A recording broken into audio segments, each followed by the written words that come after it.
All right, everybody, welcome back to the channel. So today is kind of the new beginning for 1776 or Bust. We're going to be doing different videos, not necessarily just gun videos, but more than likely we're going to be doing some videos that deal with more controversial topics. I think one of the things that I tried to mention a couple of weeks ago was that I was a little disappointed knowing that a lot of the gun channels really didn't speak up, didn't really speak out when it came to the Charlie Kirk nightmare. Not only that, but also the girl that was murdered in North Carolina. And so I decided to kind of make a pivot. You know, my gun channel is not the greatest gun channel, so I figured let's do something different. Let's see if we can cause a little bit of intrigue and have some conversations that I think are much needed in the country right now. So today's topic is going to be about not necessarily Charlie Kirk or the events that happened in North Carolina a couple of weeks back, but we're going to be talking a little bit about the newest debacle of nonsense that people buy into, and that, of course, is going to be the Jimmy Kimmel thing. So first off, Jimmy Kimmel went on his monologue a couple of nights back, made some comments that were a little insensitive for the time. Do I think they were absolutely egregious? I don't. I think they were absolutely stupid, and I think they were absolutely mistimed and inappropriate. However, do I think they were as egregious as some of the garbage that I saw on the internet about, you know, talking about, oh, he's better off dead or he should be dead or whatever it might be? You know, obviously I don't. However, with that said, one of the things I'm going to say is that it seems like the ridiculousness of people without understanding who you're defending makes no sense to me. So I'm going to kind of put this into perspective. For those of you who are a little bit too young and don't really know who Jimmy Kimmel is or where he really started his career, there was a show way back in the 90s. Oh, I know for some of you Gen Zers, you don't even know what the 90s were, but it was probably the greatest time to grow up in the world. And one of the things I'm going to say to you is there was this weird show, which was kind of funny at the time, a little bit risque on the Comedy Central network, and that would be The Man Show. Now, for those of you who are not aware of what The Man Show was, The Man Show was a show with Adam Carolla and Jimmy Kimmel, where they basically would make comedy skits, very like non-PC stuff. They'd be talking about race, women, you name it, and everything was kind of on the table. And one of the things that I find the most interesting is how there is this random sense of righteousness with Jimmy Kimmel. Now, I don't know Jimmy Kimmel. I'm just a nobody. I'm just a guy who works a job and does what he does, raises his kids and tries to do the best that he can. But at the same time, one of the things I'm going to say to you is that I know where I stand on a lot of the things that I believe.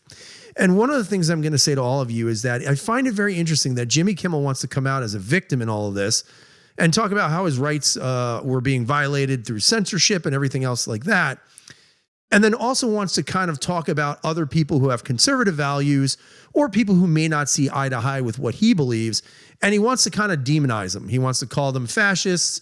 He wants to call them dictators and tyrannical rulers and all this other garbage. But then if you go back and you start to look at some of the history of Jimmy Kimmel, one of the things that I find very interesting is if Jimmy Kimmel is the guy that a lot of people want to defend in this regards to being righteous and a good person, maybe you need to look at some of the things Jimmy Kimmel did. For example, let's talk about Jimmy Kimmel in blackface. And Jimmy Kimmel in blackface is not a secret. It's been out there for years where he actually posed as Karl Malone, NBA Hall of Famer, NBA great Karl Malone, who has a little bit of a sketchy past himself when it comes to women's relationships.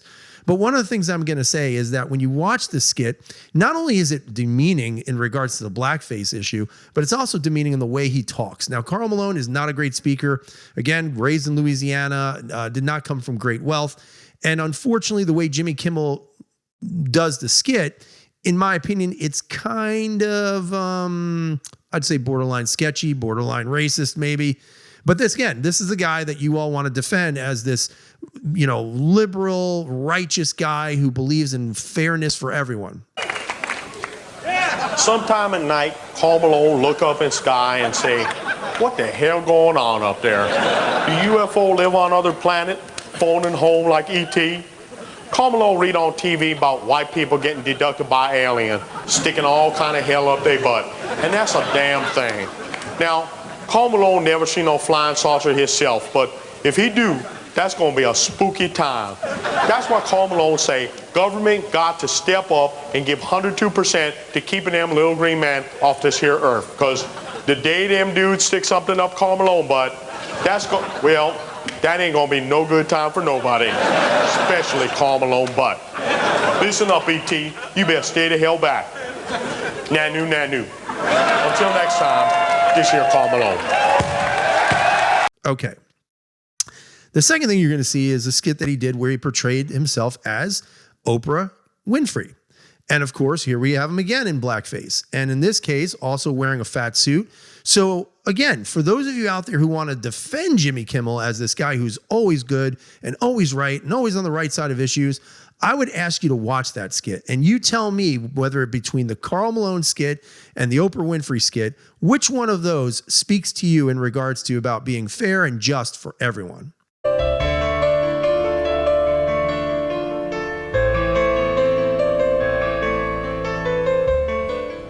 My body is my temple. That's why I start every morning with a brisk aerobic workout.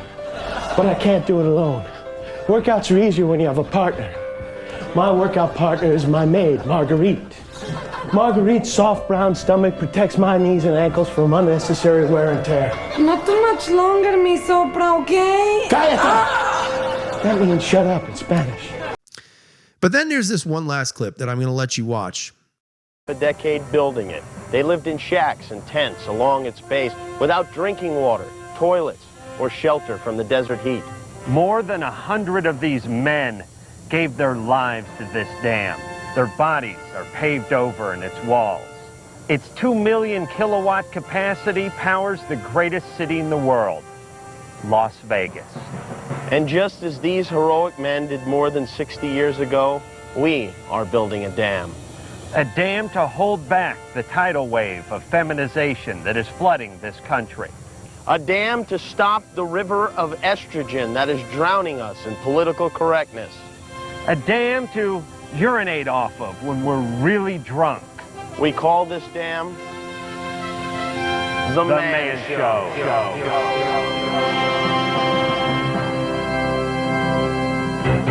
Grab a beer and drop your pants, say your wife and kiss your pants. It's the Man Show. Quit your job and light a fire. Let me tell you, imagine how much you're going to like us on the second show. All right. Thank you. That's very nice, but we're not here for applause. We're here because we have a serious problem in this country, and her name is Oprah. That's right. Millions and millions of women are under Oprah's spell. This woman has half of America brainwashed. She tells them what to read, what to eat, what to think, what to do. We're the ones that are supposed to be telling them what to do, right? Last night. It was a terrible night for women.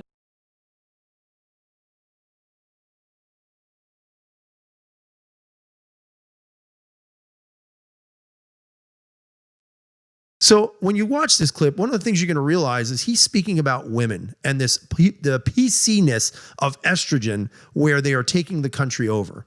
So here again, you have a guy who has championed himself as a women's right guy, liberal guy, rights for everybody, fairness and equality. And you're looking at 3 short clips where that completely is hypocritical to what he's saying now. Now, I know what some of you are going to say. You're going to say, look, he was a younger man. Things change. You're absolutely right. And I'm going to tell you that it more than likely, maybe Jimmy Kimmel thought this would be a good way to start his career.